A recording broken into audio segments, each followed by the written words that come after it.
오늘은 앙리 마티스에 대해서 공부해 볼 예정이에요.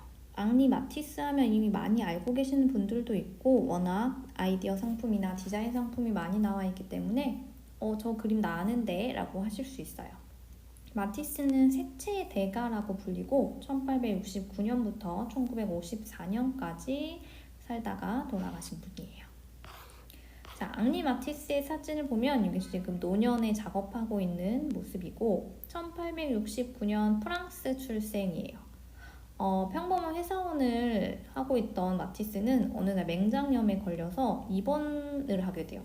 이 당시에 맹장염은 굉장히 큰 병이라 좀 장기간 입원을 했었는데요. 그 입원했던 당시 마티스가 굉장히 지루해해서 마티스의 어머니가 이제 마티스에게 물감을 선물해 줬는데 그때 처음으로 그림을 그리면서 이게 나의 길이구나 라고 마티스가 생각을 했다고 하더라고요.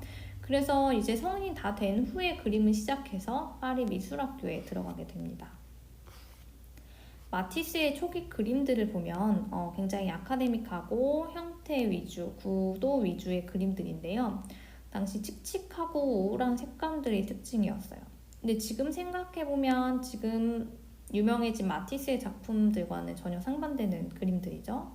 이렇게 기본기를 탄탄하게 쌓고 이제 다음 작업으로 이어가게 되는데 근데 마티스는 그림을 그리면서 아카데믹한 이런 그림들이 마음에 안 들었어요. 난 이런 거 공부하러 온 게 아닌데 라는 생각을 했었죠. 그래서 마티스는 동시대의 새로운 미술에 흥미를 갖게 돼요.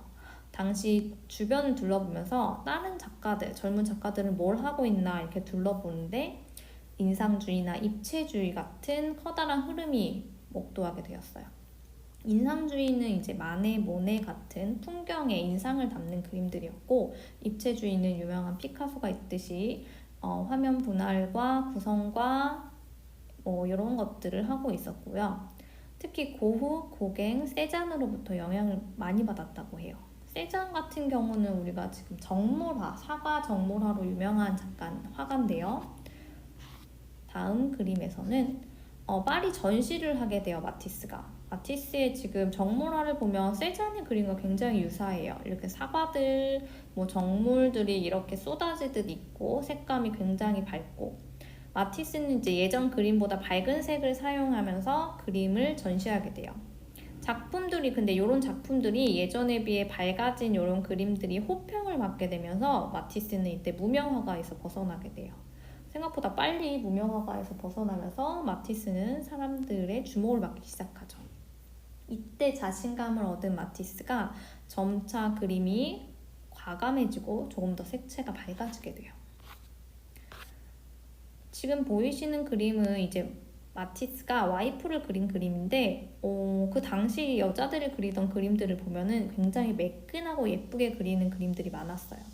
근데 마티스는 이제 조금 더 과감한 색채와 과감한 분놀림을 사용해서 그림을 그리다 보니까 이런 느낌의 이제 인물이 나오게 된 거예요.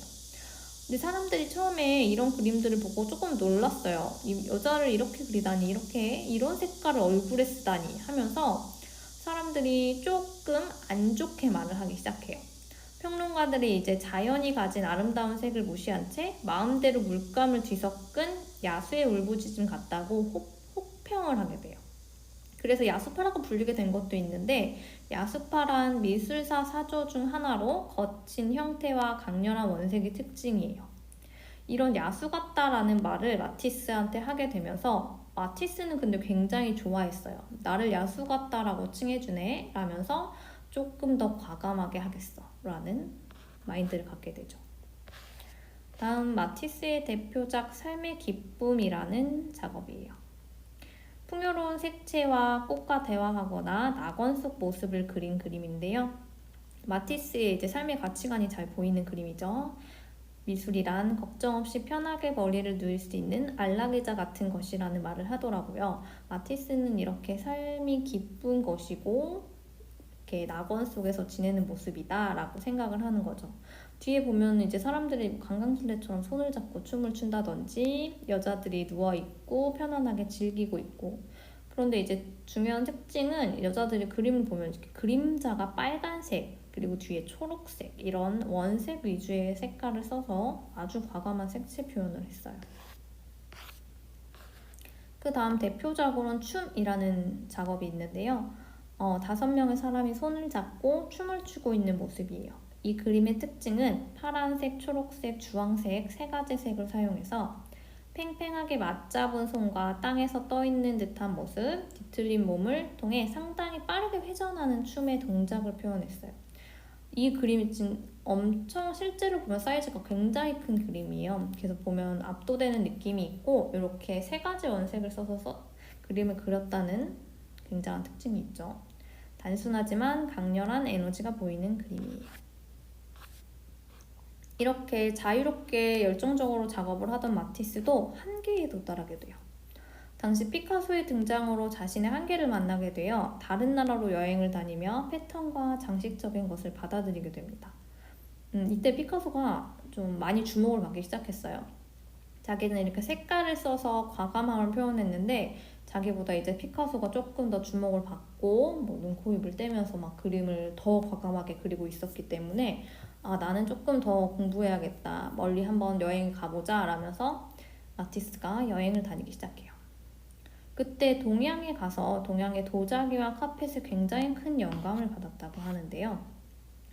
여행을 가서 이제 그린 그림들 혹은 돌아와서 그린 그림들을 보면 붉은 카펫, 말 그대로 진짜 카펫을 좋아하더라고요. 카펫에 있는 장식적인 요소들을 그대로 그림으로 나타내기 시작했어요. 붉은색과 장식적인 요소들을 그리면서 마티스의 장식적인 요소들은 더 부각되게 되는데요. 1908년 작품인 붉은 방이라는 작품은 이렇게 카펫과 책상 모두 붉은색으로 밀어버려서 구분이 되지 않고 오로지 장식적인 면들이 강조되는 그림을 그렸는데 지금 사람을 보시면 사람이 굉장히 평면적이죠. 사람이 중요한 게 아니고 나는 장식에 초점을 맞추겠다라는 의도가 보이는 작품이에요. 이렇게 잘 나가던 마티스도 후기에 오면서 몸이 아프게 돼요. 마티스는 노년의 암에 걸려서 휠체어를 타게 되는데요. 더 이상 그림을 그릴 수 없는 상태가 되었어요. 근데 마티스는 좌절하지 않고 주변을 둘러보면서 색종이랑 가위를 찾았다고 하더라고요. 그래서 색종이와 가위를 가지고 작품 활동을 이어가게 되는데 이것이 컷아웃 기법, 종이 오리기 방법이라고 하는 기법을 만들게 돼요. 이 방식은 이제 가위로 그림을 그리는 방법이자 조각가의 정교한 작업과 같다라고 말을 하게 되는데요. 말 그대로 가위로 이제 어떤 문양을 자르게 되고 그 자른 것을 구성하면서 화면을 채우게 되는 작업이에요. 마티스는 틀에서 해방된 자신의 모습을 정확하게 표현한 작품이라고 설명하더라고요. 이런 작품들 한 번씩 보셨을 거예요. 마티스의 컷아웃 기법, 옆에는 이제 사람의 모습을 하고 있고 옆에는 구성한 모습. 마티스는 이제 장식적인 요소를 좋아하다 보니까 색종이 오리기에서도 이렇게 장식적인 요소들이 잘 등장하게 돼요. 해초 같은 이런 느낌의 것과 사람의 모습 이런 것들이 구성되어 있고 또 풀밭에 누워있는 사람이나 서커스 하고 있는 사람, 말의 안장이나 말의 모습 등 이런 장면들을 컷아웃 기법으로 만들어낸 작업들이 굉장히 흥미롭더라고요. 마티스는 이제 84세에 죽게 되는데 위에 사진을 보면 지금 마티스가 휠체어에 앉아서 컷아웃 기법을 하고 있는 모습이에요. 저렇게 힘든 상태에서도 자신은 이제 작품을 끝까지 이어가는 열정적인 모습들을 많이 보여줬는데요. 뒤에 벽에 보면은 그 색종이 자른 모습이 굉장히 큰 작업들이, 대형 작업들도 있더라고요. 그는 이제 그림 속 강렬한 색채만큼 일생 동안 열정적인 작업들을 한 마티스였습니다. 마티스의 작업들 한번 쭉 보았는데 유명한 것도 있고 처음 알게 되시는 것들도 있을 거예요. 마티스의 설명은 여기까지 하도록 하겠습니다.